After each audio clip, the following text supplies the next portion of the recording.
பகவானை பார்க்கணும் அப்படின்ற அவசியம் கூட கிடையாது. பகவான் தங்கி இருக்கக்கூடிய கோபுரம் இருக்கு இல்லையா, அந்த கோபுரத்தை பார்த்தாவே போதும்னு சொல்றான். அவன் இன்னைக்கு பார்த்தோன்னா பெரிய பெரிய கோபுரம் எல்லாம் கட்டி வச்சிருப்பாங்க அந்த காலத்துல. கோயில்ல 30 அடி, 40 அடி, 100 அடி, 200 அடி. அந்த கோபுரத்தை பார்த்தோன்னா 30 கிலோமீட்டர்ல இருந்து பார்க்க முடியும். இன்னைக்கு எப்படி பூரியில போறோம்னா ரொம்ப தூரத்துல இருந்து பார்க்க முடியும், ரங்கநாதரை போய் தூரத்துல இருந்து பார்க்க முடியும். சோ அப்படி கோபுரத்தை பார்த்தே நிறைய பேர் சந்தோஷப்படுறவங்க இருக்காங்க. இன்னைக்கு பாக்குறோம், எவ்வளவு பெரிய கார்ல அந்த பக்கம் போயிட்டு இருந்தாலும் மனுஷன் என்ன பண்றான், ஒரு கோயில் வந்துருச்சு என்ன பண்றான், அட்லீஸ்ட் இப்படியாவது பண்றான் இல்லையா. எவ்வளவு பெரிய பெரிய கட்டடம்லாம் இருக்கலாம், எவ்வளவு பெரிய பெரிய கண்ணாடி வச்ச கட்டடம், ரொம்ப சஃபஸ்டிகேட்டடான ரொம்ப பெரிய பெரிய ஸ்கை ஸ்கிராப்பர் பில்டிங் எல்லாம் இருக்கலாம். அந்த பில்டிங் எல்லாம் பார்த்து யாரும் இப்படி எல்லாம் பண்றது கிடையாது. அதுவும் கட்டடம் தானே, ஆனா அந்த கட்டடத்தை பார்த்து யாரும் வழிபடுறது கிடையாது. ஆனா கோயில் அப்படின்னு வந்துச்சா இன்னைக்கு என்ன இருக்கு, மக்கள் கிட்ட ஓரளவுக்கு நம்பிக்கை இருக்கு, ஓரளவுக்கு ஒரு மரியாதை இருக்கு.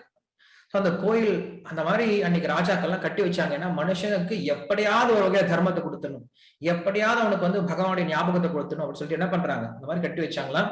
சோ அப்படி கோபுர தரிசனத்தை பண்ணுவாரு.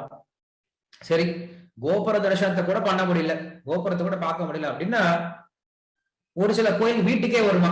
அப்படி வீட்டுக்கு வர கோயில், வீட்டு வாசல்ல போகக்கூடிய கோயிலை பார்ப்பாரு. அந்த கோயில்கள் யார் அப்படின்னா பக்தர்கள்.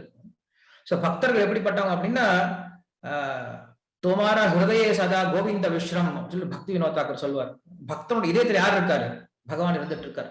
சோ பகவானை இதயத்திலே தாங்கிட்டு போறதுனால அந்த பக்தர்கள் எப்படிதான் நடமாடும் கோயில்கள் மாதிரிதான் இருக்காங்க. சோ அந்த பக்தர்களுடைய